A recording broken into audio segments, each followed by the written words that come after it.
Bonjour, bonjour à toutes, bonjour à tous.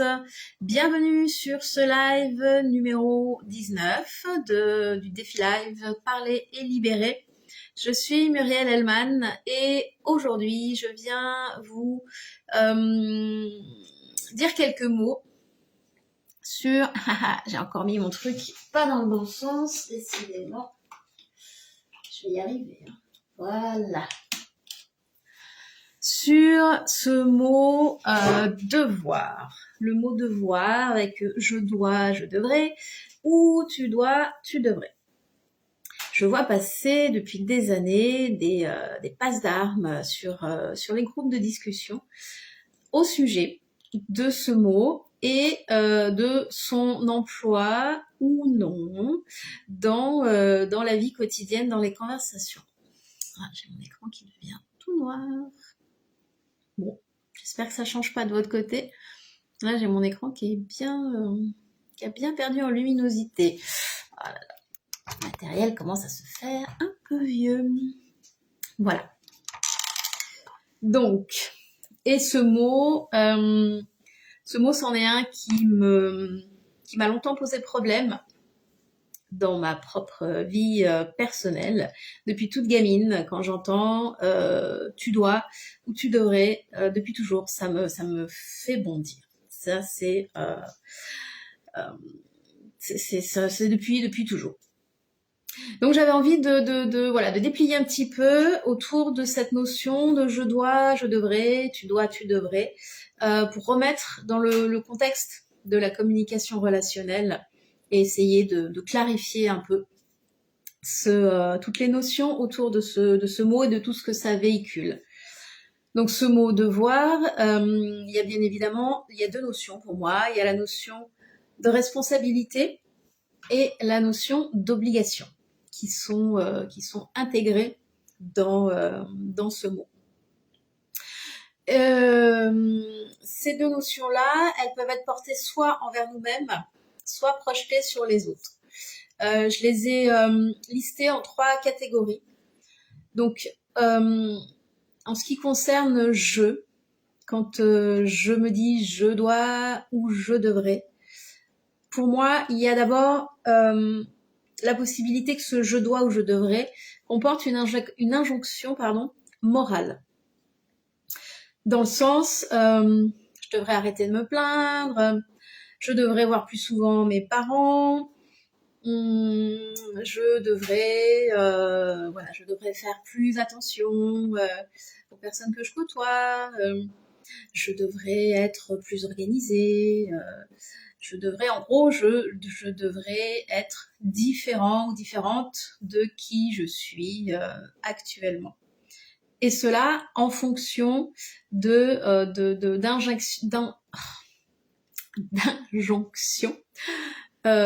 morale, familiale ou sociétale. Celui-là, pour moi, c'est un vrai poison relationnel, dans le sens de ma relation à moi, parce qu'en mettant ce je dois ou je devrais, déjà, je crée une distance. Pour moi, il n'y a pas d'implication dans ce je dois ou je devrais. Et il y a quelque chose qui m'éloigne, et puis surtout, il y a comme une espèce de vibration qui coupe les pattes, quoi. Un truc, oui, je sais que je devrais arrêter de me plaindre, mais au final, est-ce que j'ai vraiment envie d'arrêter de me plaindre? Est-ce que j'ai vraiment envie de voir plus souvent mes parents? Qu'est-ce qu'il y a véritablement derrière ces auto-injonctions que je me répète à longueur de journée sans arriver à les mettre en pratique? Parce que le truc, c'est ça, c'est que j'estime que je dois ou je devrais faire quelque chose, mais dans 99% des cas, je n'arrive pas à le faire. Donc voilà, pour moi, il y a cette partie de l'auto-injonction morale qui fait que y a un truc qui est pas juste, il y a un truc qui est pas aligné, vraiment. Ensuite, dans le je dois ou je devrais, il y a une partie totalement factuelle. Je dois passer à la pharmacie ce soir, ou je dois rendre ce livre à la bibliothèque. On est bien d'accord qu'il n'y a aucune notion d'injonction morale Au pire, si je rends pas le livre à la bibliothèque, oui, je vais avoir un mail de la bibliothécaire qui va pas être content. On peut extrapoler à cet endroit-là. Mais l'idée, c'est qu'il y a quand même des choses factuelles. Je dois faire cette action. Ça n'engage rien au niveau émotionnel. Ça n'engage rien au niveau relationnel. Et là, eh ben, pas de problème, quoi. Voilà, je dois passer à la pharmacie après le boulot. Bah, je passe à la pharmacie après le boulot. Et voilà, complètement factuel et dénué d'émotionnel. Et il y a, pardon, j'y vois en tout cas un troisième volet qui est le conseil, dans le sens où je vais me conseiller à moi quelque chose. Je devrais peut-être changer de voie professionnelle, je devrais peut-être changer de boulot, je devrais peut-être déménager, je devrais peut-être prendre un chien. Voilà, ça c'est les conseils qu'on peut se donner à soi-même et qui peuvent ou non amorcer une réflexion. Ok, je devrais peut-être changer de boulot, d'accord, mais au final, bah, pourquoi est-ce que j'ai vraiment cet appel de changer de boulot? Vers quoi je veux aller? Qu'est-ce que ça remet en question? Et là, voilà, on va chercher un peu plus loin, on va creuser et ça ouvre une porte supplémentaire. Ces trois plans-là, et ben évidemment, ils n'ont, donc comme je le disais, ils n'ont pas du tout la même portée relationnelle, émotionnelle. Et pour moi, quand c'est clair à cet endroit-là, et ben il n'y a plus de débat à avoir dans le sens est-ce que je dois utiliser je dois ou est-ce que je ne dois pas utiliser je dois. En fait, l'idée, c'est pas de supprimer des mots, comme j'ai pu le voir bien souvent dans les forums et dans ce que les gens pouvaient en comprendre. L'idée, c'est simplement de, en fonction des situations, de déterminer ce qu'il y a derrière ce je dois. Et si c'est dans le cadre d'une auto-injonction ou d'un conseil, bah de suivre un peu le fil pour aller creuser un petit peu plus loin. Et à la fin du live, je vous donnerai quelques mots qui peuvent être utilisés pour remplacer ce je dois dans ces cas-là. Pour moi, il y a aussi voilà cette énergie de un truc super lourd dans je dois. Même je devrais, c'est un petit peu plus léger parce que il y a cette notion de peut-être pas, mais tel que, en tout cas moi je vis, je ressens ce mot, je dois, c'est ça. Un truc en plomb, quoi. Et donc, il y a moyen de transformer ça de façon à ce que ce soit plus léger et que ça puisse amener une autre dynamique, en fait.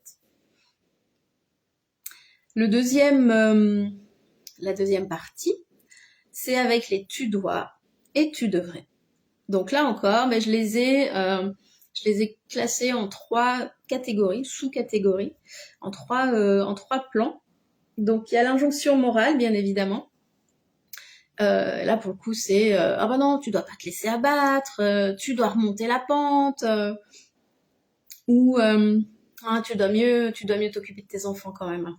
Tu dois fonctionner autrement avec tes enfants, tu dois plus les laisser regarder les tablettes, les écrans, et puis non, bah tu dois pas être trop exigeante, t'as déjà un travail, un mari, de quoi tu te plains? Voilà, sois pas trop exigeante, il y en a plein d'autres qui ont plus que ce que tu as. Donc voilà, tu ne dois pas être trop ceci, ou tu ne dois pas être ou plus que ce que tu es déjà. Donc bien évidemment, la même chose que pour l'auto-injonction, on est sur des propos qui sont dictés par des normes morales, sociétales, culturelles, qui sont en fait à des années-lumière, très certainement, de ce que je vis et de ce à quoi j'aspire réellement. Et l'idée, c'est de se détacher de ça et d'essayer d'aller regarder qu'est-ce que moi je veux vraiment, qu'est-ce que moi j'estime être ma norme, qu'est-ce que j'estime être une injonction positive. Voilà, est-ce que c'est tu dois et tu devrais, est-ce qu'ils me font du bien, est-ce qu'ils me nourrissent, Est-ce qu'il m'aide à sortir des situations dans lesquelles je me trouve, des situations difficiles bien évidemment? Est-ce qu'il m'aide à trouver des ressources en moi? Voilà, la question peut-être à se poser à cet endroit-là, pour moi, elle me semble importante. Il y a donc évidemment, on trouve encore le constat factuel. Ah mon chéri, tu dois rappeler le banquier, il a laissé un message. Ou ah bah tu devrais te garer là, le soleil va tourner, donc ta voiture comme ça elle sera à l'ombre. Ou un truc tout bête, hein, mais la boulangerie, combien je vous dois? Bah là pour le coup c'est pareil.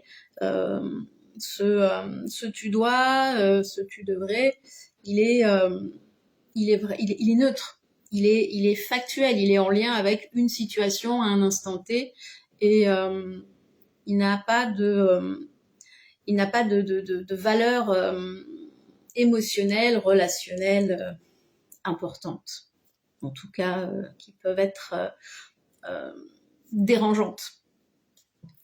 Donc voilà, ça c'est vraiment ouais, le constat factuel. Tu dois rappeler le banquier, tu dois appeler ton patron, il cherchait à te joindre. Voilà. Et le troisième volet, c'est à nouveau le conseil. Donc là, le conseil est qu'on peut être amené soi-même à prodiguer à l'autre ou à recevoir. Tu devrais arrêter de fumer, tu devrais faire du sport, tu devrais aller voir un psy, tu devrais arrêter le café, tu devrais te couper les cheveux, tu devrais te mettre sur un site de rencontre. Voilà. Donc là, on est sur des conseils. Alors, très certainement qui partent d'une bonne intention de départ, que ce soit nous qui les prodiguions ou que ce soit d'autres qui nous les prodiguent. Mais attention vraiment, parce que le conseil, quand il n'est pas demandé, quand il n'a pas été sollicité, ça va être plus un frein à la relation qu'autre chose. Bien évidemment que rien n'interdit de donner des conseils à quelqu'un, mais c'est toujours, à mon avis, plus intéressant quand la personne a fait la demande d'un conseil. Je suis spécialisée dans un truc et ben, je viens de voir parce que là, ok, t'es mon ami, mais t'es aussi ça, et est-ce que tu veux me conseiller là-dessus parce que j'y vois pas clair, j'ai besoin d'un coup de main. Donc là, bah, évidemment, on va pouvoir amener le conseil en question. Mais quand on se trouve face à une personne qui vit un moment difficile, émotionnellement parlant, arriver en lui disant tu devrais ou tu dois, clairement le message il va pas passer. Donc voilà, c'est même si ça part d'une bonne intention, si ça part de l'envie d'aider quelqu'un qu'on apprécie, qu'on aime, vraiment attention à ces conseils. Et donc, on va voir quelques mots qui peuvent, pareil, quelques formules qui peuvent être utilisées pour remplacer tu devrais arrêter tes conneries. Donc l'idée, moi en tout cas ce que j'utilise, c'est pour le je dois ou je devrais, c'est je choisis ou je décide. On enlève ce je dois et évidemment, quand c'est une auto-injonction ou quand c'est un conseil qui est limitant, quelque chose qui nous pose problème, quelque chose qui nous entrave, on sent qu'il y a un poids et qu'on n'avance pas. Donc l'idée, ouais, c'est de transformer par je choisis d'arrêter de me plaindre, je choisis de voir plus souvent mes parents, ou je décide d'arrêter de me plaindre, je décide de voir plus souvent mes parents, je décide d'arrêter de fumer, je décide d'aller plus souvent faire du sport. Tout de suite, il y a un autre mouvement qui se met en place, une autre dynamique. Et même si on va pas forcément jusqu'au bout du truc, ou même si il risque d'y avoir des chaos sur ce chemin, et ben au moins on a quand même eu cette énergie de je m'engage dedans. Et on retrouve aussi son pouvoir à cet endroit-là. C'est pas la société qui me dit ce que je dois faire, même si à bien des égards on reste imprégné de ça. Mais là, pour une situation donnée, dans un contexte relationnel donné, je décide, je choisis que je fais ceci, je pose telle action ou je transforme telle partie de ma vie. Et tout de suite, moi je trouve que c'est tellement plus léger et tellement plus vivant. Voilà. Donc je choisis, je décide pour remplacer je dois ou je devrais. Et quand c'est dans l'autre sens, quand c'est le tu, par exemple, quand on est sur des conseils, tu devrais arrêter de fumer, tu devrais tu devrais faire plus de sport, tu devrais arrêter le café. Ça peut être simplement de transformer en je m'inquiète pour ta santé, je m'inquiète pour toi. Comme ça, on n'est pas en train de poser ce truc-là sur l'autre. Il faut que toi tu fasses le truc, il faut que tu fasses, il faut que tu changes, il faut que tu transformes. En général, l'autre en face, il en a bien conscience qu'il faut qu'il arrête de fumer, ou qu'il faut qu'il se mette au sport, ou qu'il faut qu'il transforme quelque chose dans sa relation. S'il le fait pas, c'est parce qu'il y a quelque chose qui a besoin d'être vu, entendu, nommé, transformé. Et donc c'est pas en lui disant tu devrais ou tu devrais pas que on va l'aider à trouver l'énergie pour ça. Alors que là, on se réapproprie, nous aussi, là, hop, notre intégrité, notre pouvoir, en disant, mais moi, là, je m'inquiète pour toi, pour ce qui est en train de se passer pour toi. Je m'inquiète pour ta santé, je m'inquiète pour ton travail, je m'inquiète pour tout ce qui peut toucher à la personne.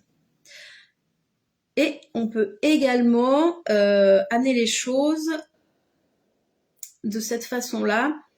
Je vois que tu n'es pas comme d'habitude, je vois qu'il se passe quelque chose pour toi, je suis disponible pour en parler si tu en as besoin.